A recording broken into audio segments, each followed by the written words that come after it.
Hi, Nisarga here. Welcome into second episode, and I will be talking about trauma and trauma release.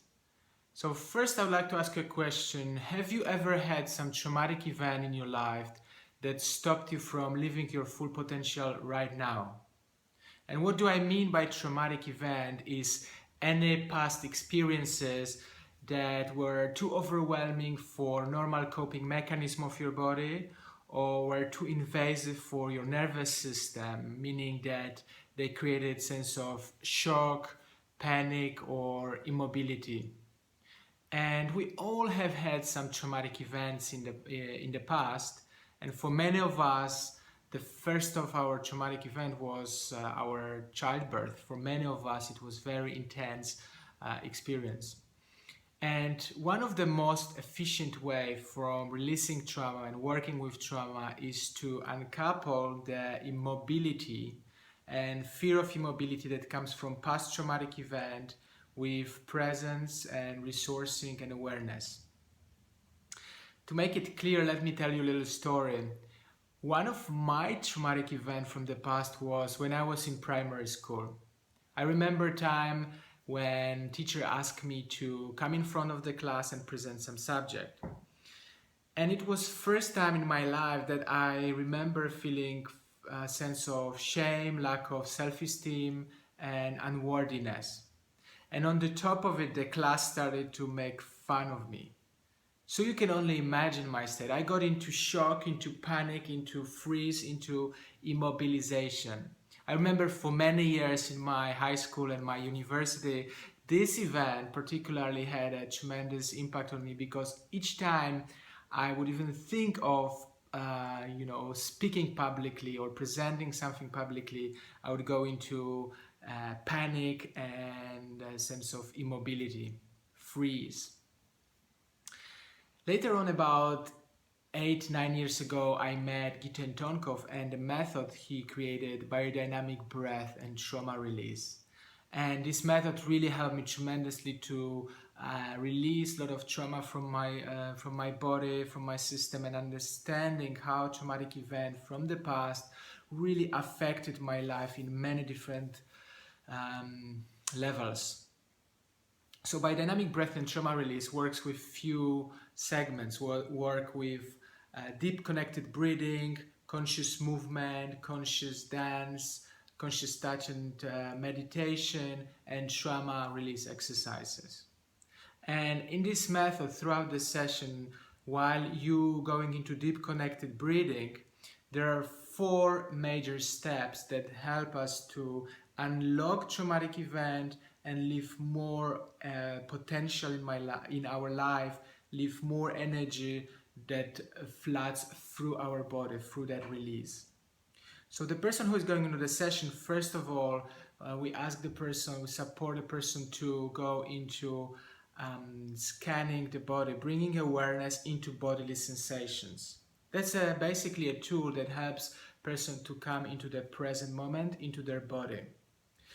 In the second step, the person is asked to also bring awareness into the places of the body which are more disconnected, frozen, there is not much feelings there, there's sense of immobility.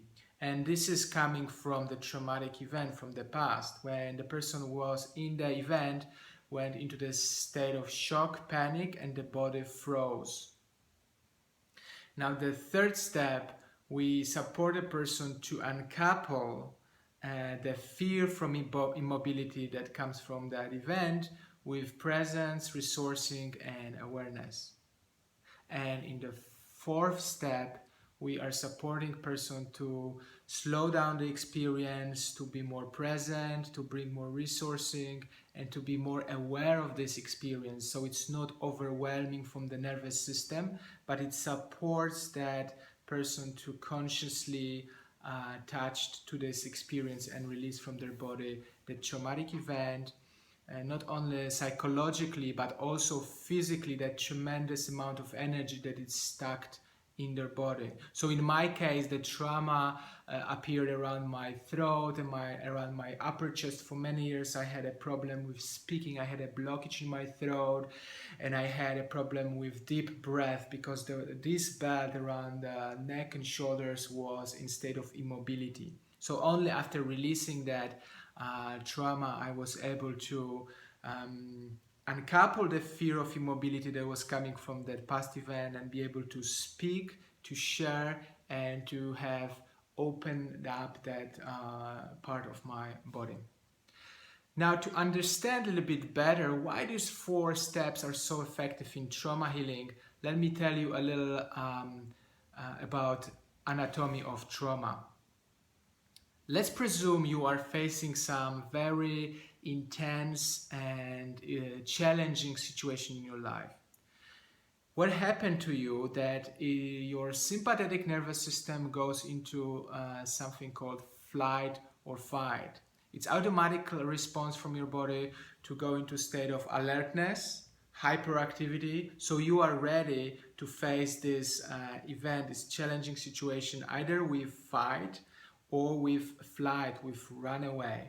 So in this state, your heart rate starts raising up, your blood pressure goes up, you release a lot of adrenaline, you inject to your system a lot of chemicals that makes you in state of hyperactivity and readiness to face that challenging situation.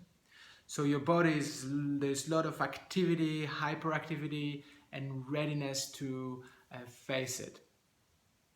Now, if that experience is even too overwhelming for flight or fight, parasympathetic nervous system comes in place and shuts down the flight or fight and comes with freeze, immobility. And that is simply compassion of the nature that helps us not to feel in the dangerous situation. It helps us to disconnect from our sensations, so in case if the event is threatening our life, threatening our our body, so we can hurt ourselves, we don't feel in case of, let's say, accident, we don't feel the pain that and of the injury in our body. But what happened is that we are in the state of freeze, immobility, but also underneath we still have the cycle of fight or flight running underneath, still raising the heartbeat, the heart pressure, releasing the adrenaline. So if that cycle is not complete, that we carry on in our life all this anxiety or disconnection in our system. So the 4 steps that I was talking about before are designed to help you consciously complete the cycle of fight or flight, complete all these chemicals that are running in your body, and complete emotionally and physically release the tension from your body that is cycling underneath. So those 4 simple steps are very useful in trauma work. And I hope it was useful for you. If you find this information useful, and then I would like you to comment underneath or put like or forward to some of your friends that you think might benefited from this information. And also this method, biodynamic breath and trauma release, is also available as a training, as a workshops in our institute. So if you are drawn to find out more, then I will invite you to click on healinginstitute.com, the website, European Institute of Body-Oriented Healing Arts. Go into calendar and find out more. So I hope it was useful, and thank you for watching the 2nd episode. Thank you. Bye for now.